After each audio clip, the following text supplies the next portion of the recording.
श्री राधा कृष्णाभ्यं नमः। श्रीमद्भागवत महापुराण प्रथम खंड। लो श्री कृष्ण भगवान की जय। ओम सच्चिदानंद रूपाय विश्वोत्पत्त्यादि हेतवे तापत्रय विनाशाय श्री कृष्णाय वयं नमः। ओम शांति शांति शांति।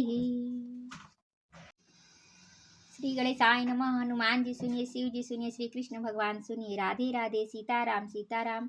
हम श्रीमद् भागवत कथा में द्वितीय स्कंध पढ़ रहे हैं।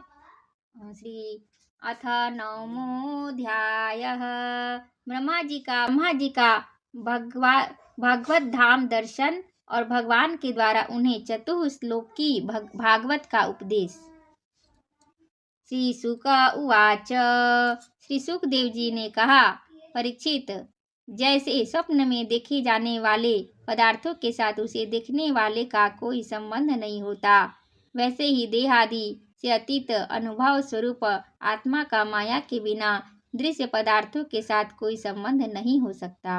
विविध रूप वाली माया के कारण वह विविध रूप वाला प्रतीत होता है, और जब उसके गुणों में रम जाता है तब यह मैं हूँ, यह मेरा है, इस प्रकार मानने लगता है। किंतु जब यह गुणों को क्षुब्ध करने वाला काल और मोह उत्पन्न करने वाली माया, इन दोनों से परे अपने अनंत स्वरूप में मोह रहित होकर रमण करने लगता है, आत्मा राम हो जाता है, तब यह मैं मेरा का भाव छोड़कर पूर्ण उदासीन गुणातीत हो जाता है। ब्रह्मा जी की निष्कपट तपस्या से प्रसन्न होकर भगवान ने उन्हें अपने रूप का दर्शन कराया और आत्म तत्व के लिए उन्हें परम सत्य परमार्थ वस्तु का उपदेश किया। वही बात मैं तुम्हें सुनाता हूँ। तीनों लोकों के परम गुरु आदिदेव ब्रह्मा जी ने अपने जन्म स्थान कमल पर बैठकर सृष्टि करने की इच्छा से विचार करने लगे, परंतु जिस ज्ञान दृष्टि से सृष्टि का निर्माण हो सकता था और जो सृष्टि व्यापार के लिए वांछनीय है, वह दृष्टि उन्हें प्राप्त नहीं हुई।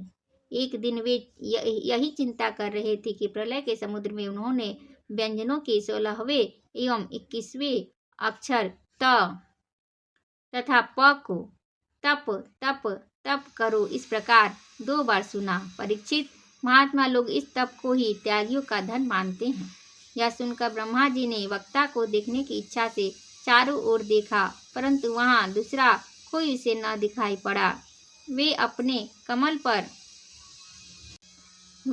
कमल पर बैठ गए और मुझे तप करने की प्रत्यक्ष आज्ञा मिली, ऐसा निश्चय कर और उसी में अपना हित समझकर उन्होंने अपने मन को तपस्या में लगा दिया। ब्रह्मा जी तपस्वियों में सबसे बड़े तपस्वी हैं। उनका ज्ञान अमोघ है। उन्होंने उस समय 1 सहस्त्र दिव्य वर्ष पर्यंत एकाग्र चित्त से अपने प्राण, मन, कर्मेंद्रिय और ज्ञानेंद्रिय को वश में करके ऐसी तपस्या की जिससे वे समस्त लोगों को प्रकाशित करने में समर्थ हो सके। उनकी तपस्या से प्रसन्न होकर भगवान ने उन्हें अपना वह लोक दिखाया जो सबसे श्रेष्ठ है और जिससे परे कोई दूसरा लोक नहीं है।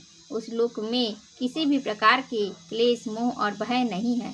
जिन्हें कभी एक बार भी उनके दर्शन का सौभाग्य प्राप्त हुआ है, वे देवता बार बार उसकी स्तुति करते रहते हैं। वहाँ रजोगुण, तमोगुण और इनमें मिला हुआ सत्वगुण भी नहीं है।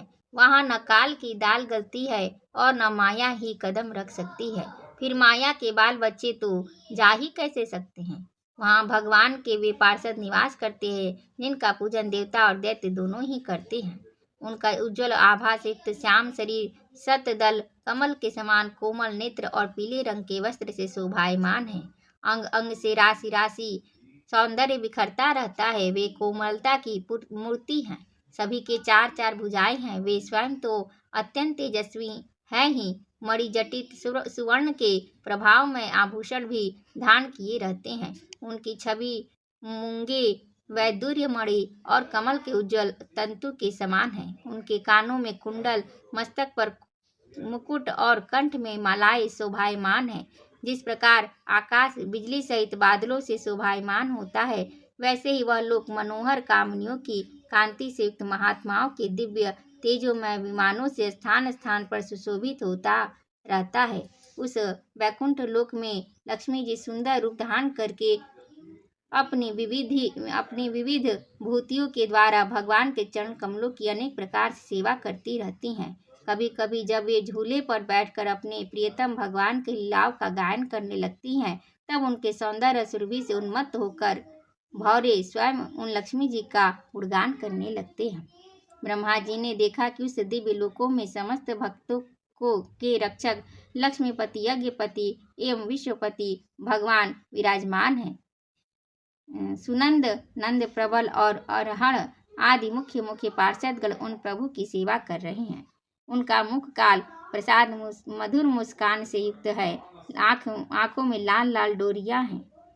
बड़ी मोहक और मधुर चितवन है। ऐसा जान पड़ता है कि अभी अभी अपने प्रेमी भक्त को अपना सर्वस्व दे देंगे। सिर पर मुकुट, कानों में कुंडल और कंधे पर पीतांबर जगमगा रहे हैं। वक्षा स्थल पर एक सुनहरी रेखा के रूप में श्री लक्ष्मी जी विराजमान हैं और सुंदर 4 भुजाएं हैं। वे एक सर्वोत्तम और बहुमूल्य आसन पर विराजमान हैं। पुरुष प्रकृति, महतत्व, अहंकार, मन, 10 इंद्रिय, शब्द आदि 5 तन्मात्राएं और पंचभूत, ये 25 शक्तियां मूर्तिमान होकर उनके चारों ओर खड़ी है।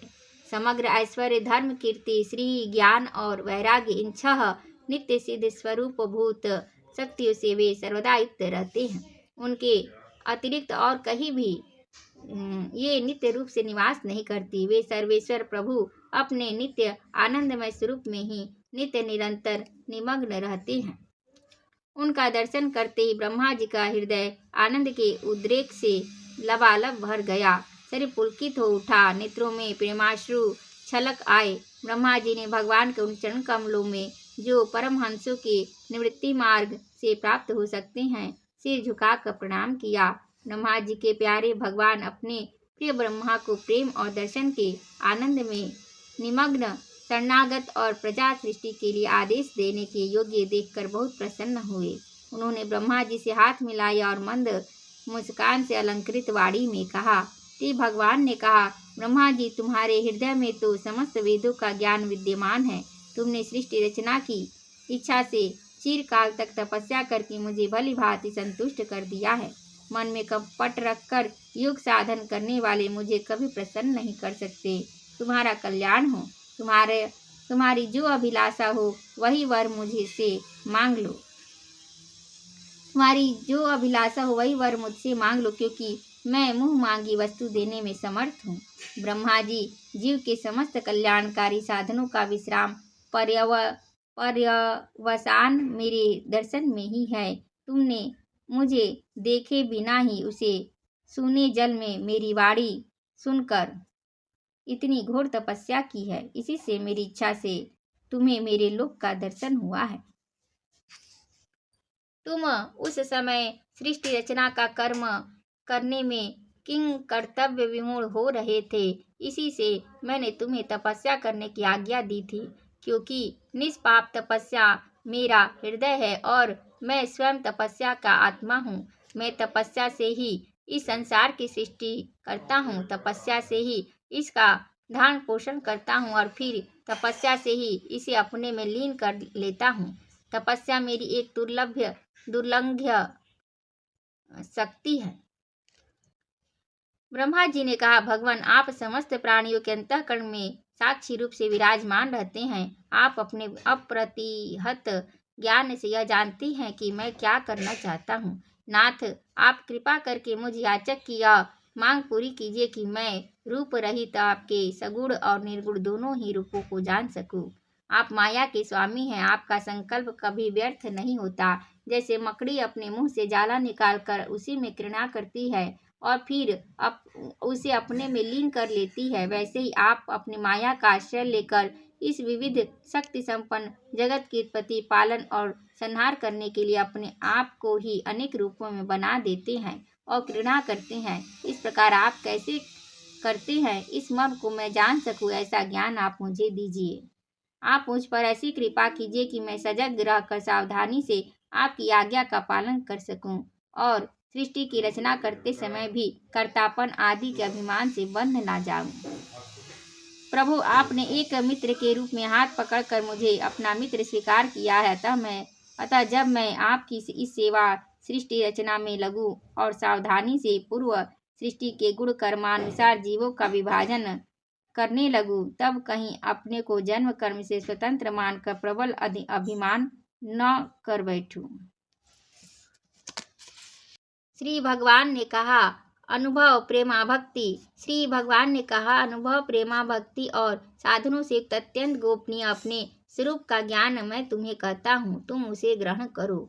मेरा जितना विस्तार है, मेरा जो लक्षण है, मेरे जितने और जैसे रूप गुण और लीलाएं हैं, मेरी कृपा से तुम उनका तत्व ठीक ठीक वैसा ही अनुभव करो। सृष्टि के पूर्व केवल मैं ही मैं था, मेरे अतिरिक्त न स्थूल था, न सूक्ष्म और न तो दोनों का कारण अज्ञान। जहाँ यह सृष्टि नहीं है वहाँ मैं ही मैं हूँ, और इस सृष्टि के रूप में जो कुछ प्रतीत हो रहा है वह भी मैं ही हूँ, और जो कुछ बच रहेगा वह भी मैं ही हूँ।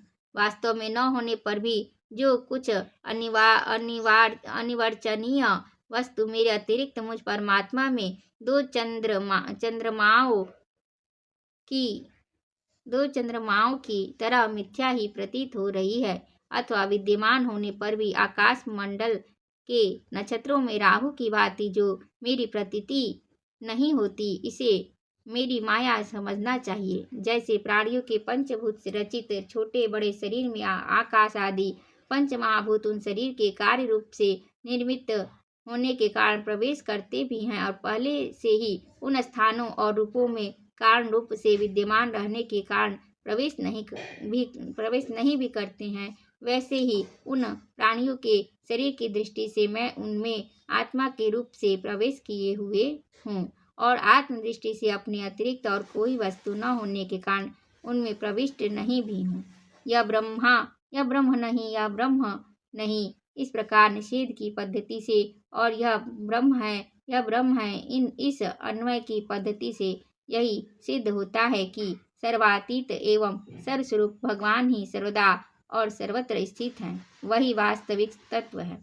जो आत्मा अथवा परमात्मा का तत्व जानना चाहते हैं, उन्हें केवल इतना ही जानने की आवश्यकता है। ब्रह्मा जी, तुम अविचल समाधि के द्वारा मेरे इस सिद्धांत में पूर्ण निष्ठा कर लो। इससे तुम्हें कल्प कल्प में विविध प्रकार के सृष्टि रचना करते रहने पर भी कभी मोह नहीं होगा। श्री सुखदेव जी कहते हैं कि लोक पितामह ब्रह्मा जी को इस प्रकार उपदेश देकर अजन्मा भगवान ने उनके देखते ही देखते अपने उस रूप को छिपा लिया। जब सर्वभूत स्वरूप ब्रह्मा जी ने देखा कि भगवान ने अपने इंद्रिय गोचर स्वरूप को हमारे नेत्रों के सामने से हटा लिया है, तब उन्होंने अंजलि बांधकर उन्हें प्रणाम किया और पहले कल्प में जैसी सृष्टि थी उसी रूप में इस विश्व की रचना की। एक बार धर्मपति प्रजापति ब्रह्मा जी ने सारी जनता का कल्याण हो अपने इस स्वार्थ की पूर्ति के लिए विधि पूर्वक यम नियमों को धारण किया। उस समय उनके पुत्रों में सबसे अधिक प्रिय परम भक्त देवर्षि नारद जी ने मायापति भगवान की माया का तत्व जानने की इच्छा से बड़े संयम विनय और सौम्यता से अनुगत होकर उनकी सेवा की, और उन्होंने सेवा से ब्रह्मा जी को बहुत ही संतुष्ट कर लिया। परीक्षित, जब देवर्षि नारद ने देखा कि मेरे लोक पितामह पिताजी मुझ पर प्रसन्न हैं, तब उन्होंने उनसे यही प्रश्न किया कि जो तुम मुझसे कर रहे हो। उनके प्रश्न से ब्रह्मा जी और भी प्रसन्न हो गए। तब उन्होंने उनसे यही प्रश्न किया, जो तुम मुझसे कर रहे हो। उनके प्रश्न से ब्रह्मा जी और भी प्रसन्न हुए। फिर उन्होंने यह 10 लक्षण वाला भागवत पुराण अपने पुत्र नारद को सुनाया, जिसका स्वयं भगवान ने उन्हें उपदेश किया था। परीक्षित, जिस समय मेरे परम तेजस्वी पिता सरस्वती के तट पर बैठकर परमात्मा के ध्यान में मग्न थे, उस समय देवर्षि नारद जी ने वही भागवत उन्हें सुनाया। तुमने मुझसे यह प्रश्न किया कि विराट पुरुष से इस जगत की उत्पत्ति कैसे हुई, तथा दूसरे भी जो बहुत से प्रश्न किए हैं, उन सब का उत्तर मैं उसी भागवत पुराण के रूप में देता हूँ। इति श्रीमद्भागवते महापुराणे पारमहंस्यां संहितायां द्वितीय स्कंधे 9मोऽध्यायः। श्री कृष्णार्पणमस्तु। ओम हरये नमः। श्री कृष्ण गोविंद हरे मुरारी, हे नाथ नारायण वासुदेवम। राधे कृष्णा कृष्णा कृष्णा राधे कृष्णा कृष्णा कृष्णा। नमः पार्वती पतये हर हर हर महादेव। जय जय श्री राधे, जय जय श्री राधे, जय जय श्री राधे।